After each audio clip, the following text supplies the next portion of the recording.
Hi Sky and welcome back to my channel. Today I'm going to be doing some products that were disappointing to me or that did not work the way that I wanted them to necessarily, because I think it is just as important to talk about products that you dislike and the reasons you dislike them.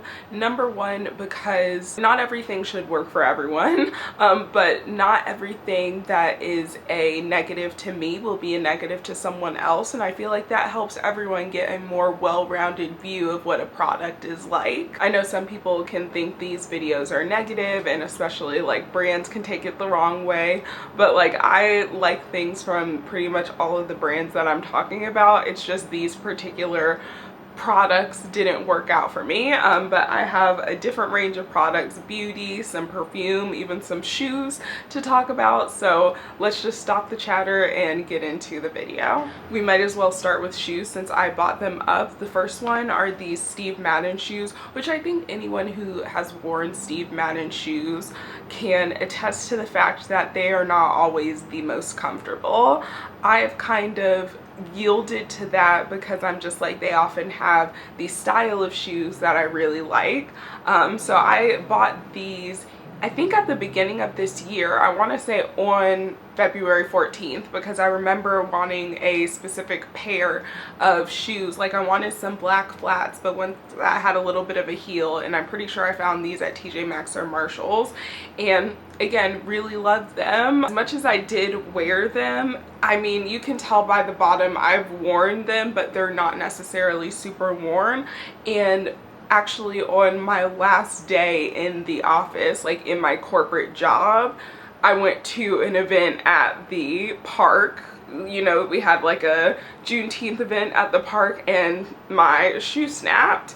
And it did it in such a place that it's going to be difficult to reattach it, because I don't know if you can tell right there, it is like not really, like it's kind of on the seams, but either way, I am still like, I haven't worn these. They're still just broken. They've been sitting there like that since then, which would have been June of this year, so quite a few months. But it's just because I don't really know how to fix it. To have a shoe for only a few months, literally from February to the end of June, I probably wore them in total. Like I said, I did wear them a lot and I walked around in them. They weren't the most comfortable, but again, I did walk around in them, go to work and stuff like that. I probably wore them maybe 15 times total, and while that might seem like a lot, thinking about how long I've had certain clothes in my closet, especially considering a lot of my closet is secondhand at this point, it just feels a little bit unacceptable to me for a shoe to break literally within the same year that you bought it, unless it was like due to user error, you know what I'm saying? But this just snapping off because it doesn't seem like it was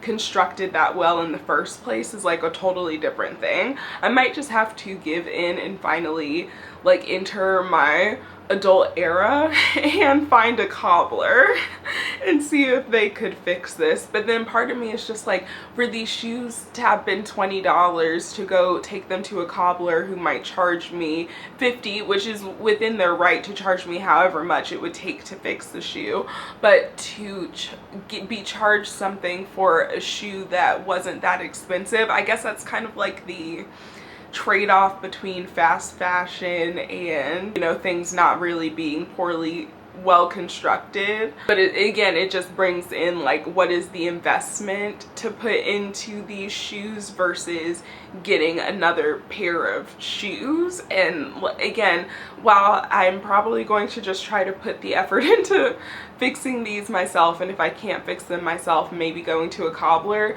it again, like I said, it begs the question of like, why do we put so much onus on consumers for certain purchasing choices when like companies literally make their products to not last? I don't know. I could probably get all into that in a Substack. But basically these broke. I haven't been able to wear them since because I haven't fixed them yet. Not sure how to fix them exactly.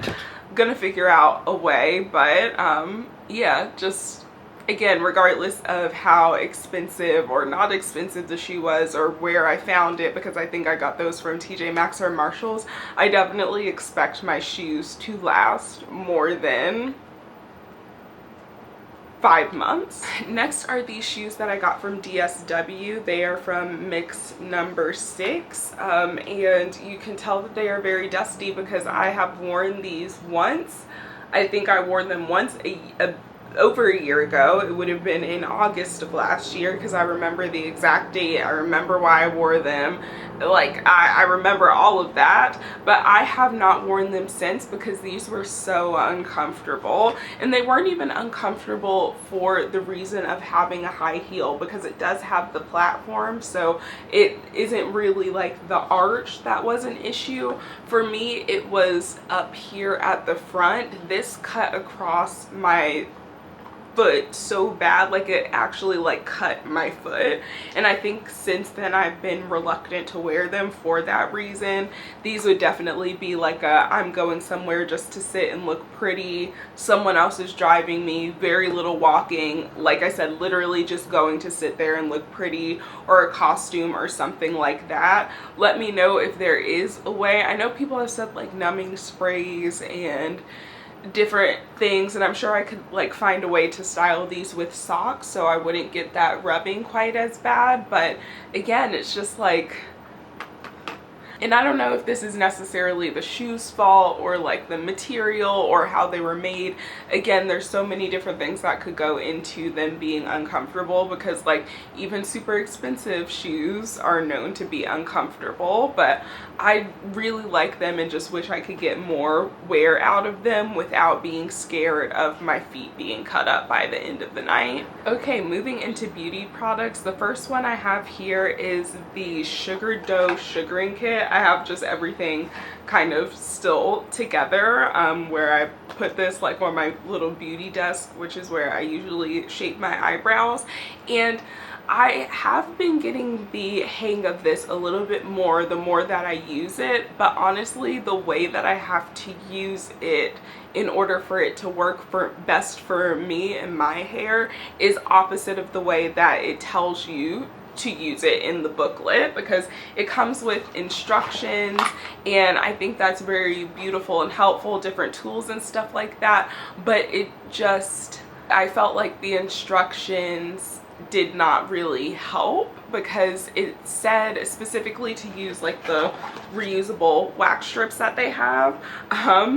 It said to put on the sugaring paste in the opposite direction of your brows and then pull in the direction of your brow hair. But for me, I found that it actually worked better if I put the sugar paste in the direction of my brow hairs and ripped it out in the other direction. So if you have been, you know, trying this and struggling with it, that might be something that is useful. Something else about this that is probably really niche, a very niche complaint, but as someone who has ADHD, part of what drew me to this was the fact that it was, you know, reusable. The strips, you're supposed to be able to just put them in water and the sugar dissolves, and that is true. If you put them in hot water, the sugar will just dissolve off of the strip and then you can reuse them.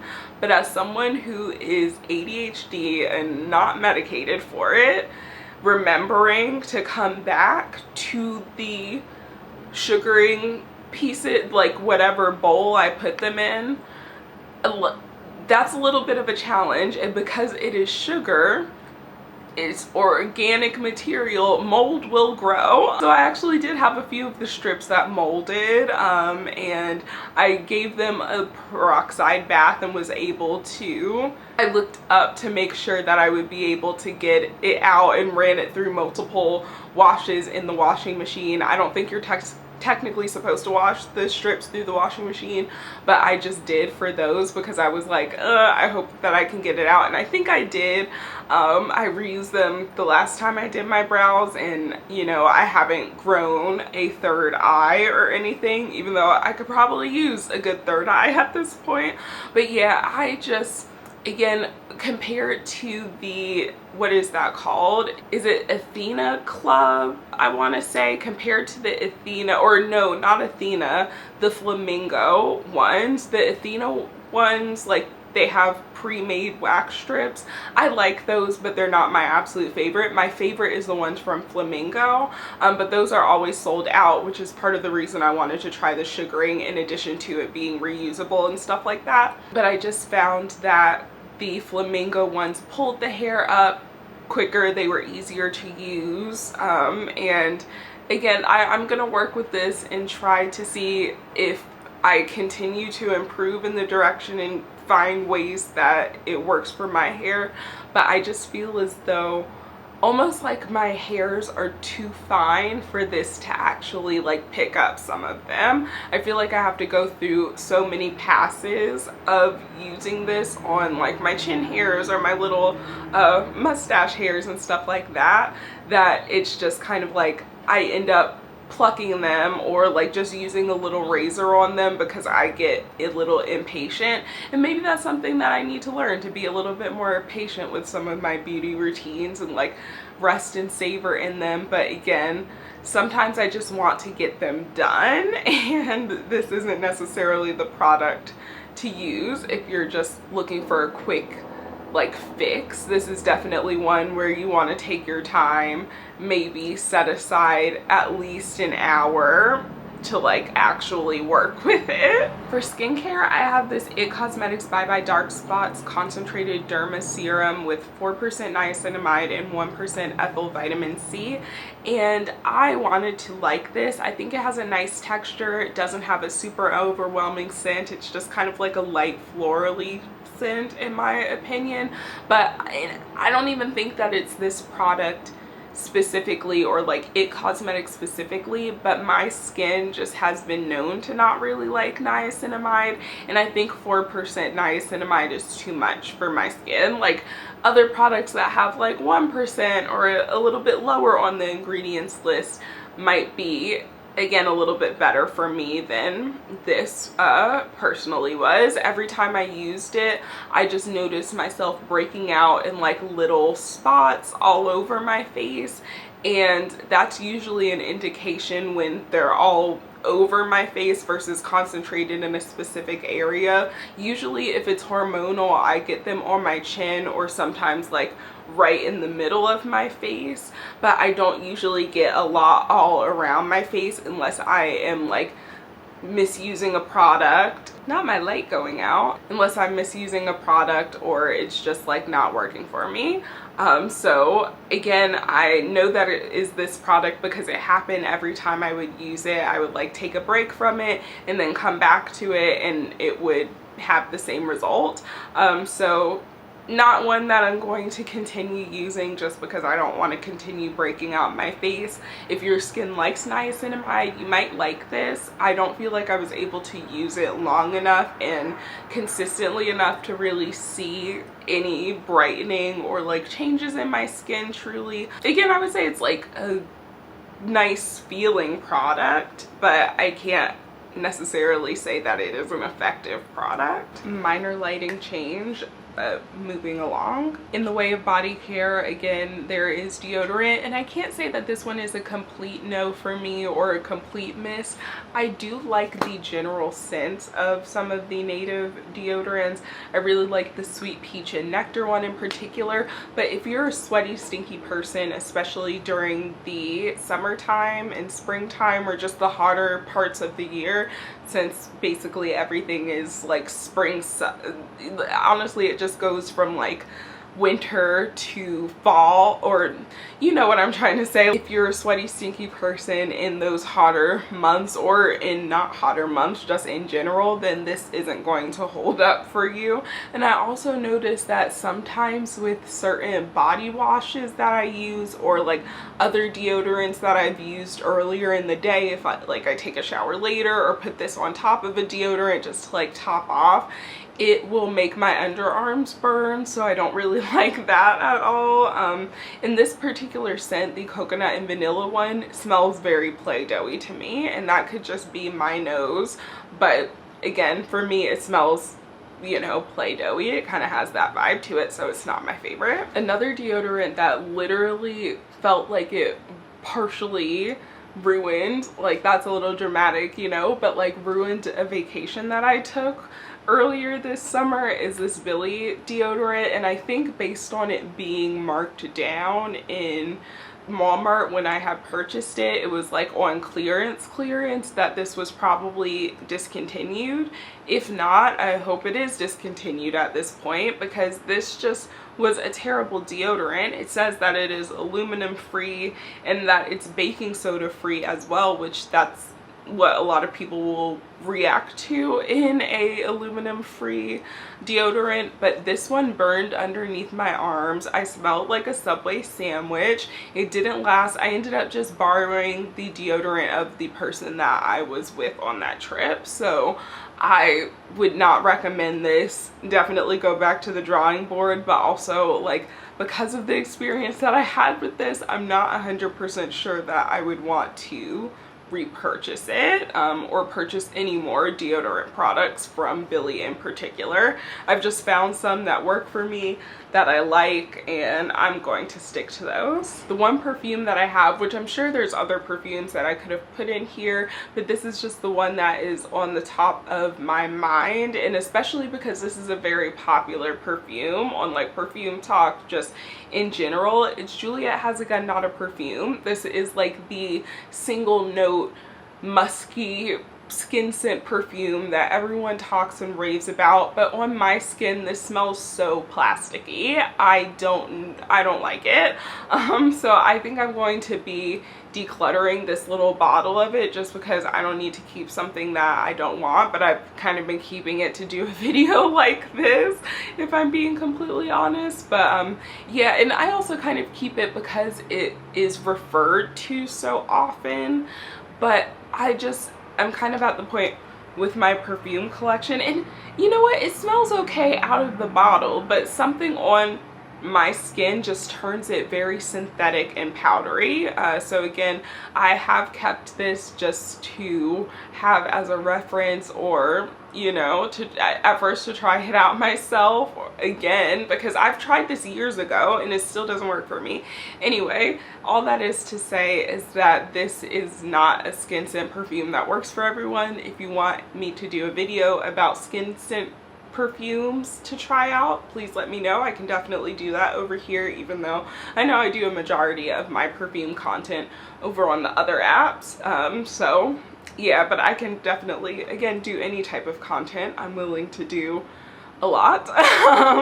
So anyway, like I said, I'm probably going to be getting rid of this because I'm just not really a fan. Okay, and the two makeup products that I have are, the first one, the Rim Beauty, this is their, what is that called? Their eyeliner marker. I think it's like at the borderline or something like that, but they don't have the full name on the packaging, which is something that kind of irritates me. And maybe that is just like, as someone who is a blogger and likes to like be able to give the proper names of products that I'm talking about to my people that I'm talking to, even if it's not in a blogging context and it's just in my everyday life.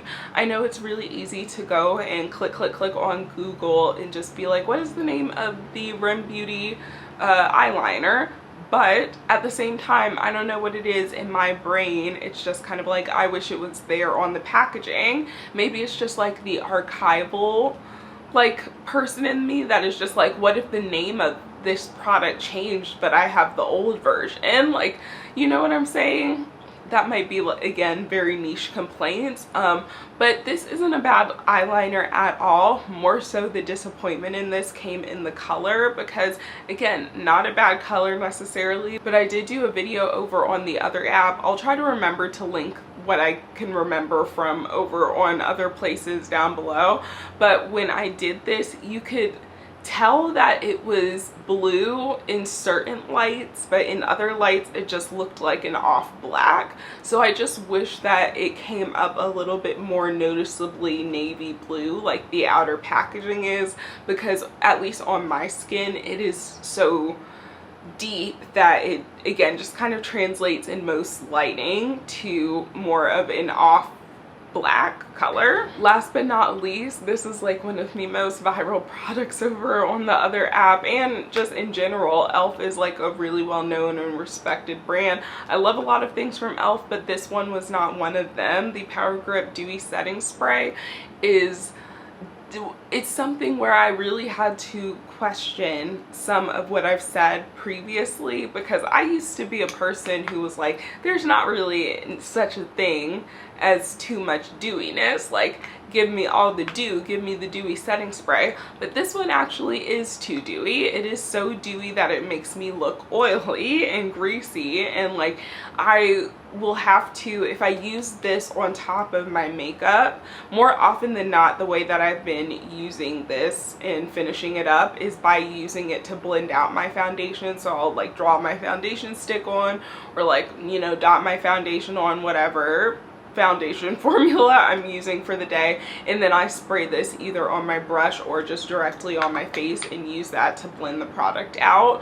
I don't really use this a lot on top of my makeup because, like I said, it gets really dewy and oily, greasy looking, and I don't really like that. Like, I like a dewy look, don't get me wrong, I love some dew, some shine, but I don't want to look like I am sweating essentially, and that's kind of what this product did for me. If I did use it on top of makeup, I had to go in with another layer of powder to kind of make everything look less shiny. So again, maybe for super duper dry skin, I would say that I'm in more of the normal to dry skin range, but for my skin and just what I like in my makeup, maybe over super matte foundations this might work a little bit better, but again, for my makeup taste, not really what I'm looking for. Anyway, I hope you guys enjoyed this video. Let me know if you'd like to see more videos like this,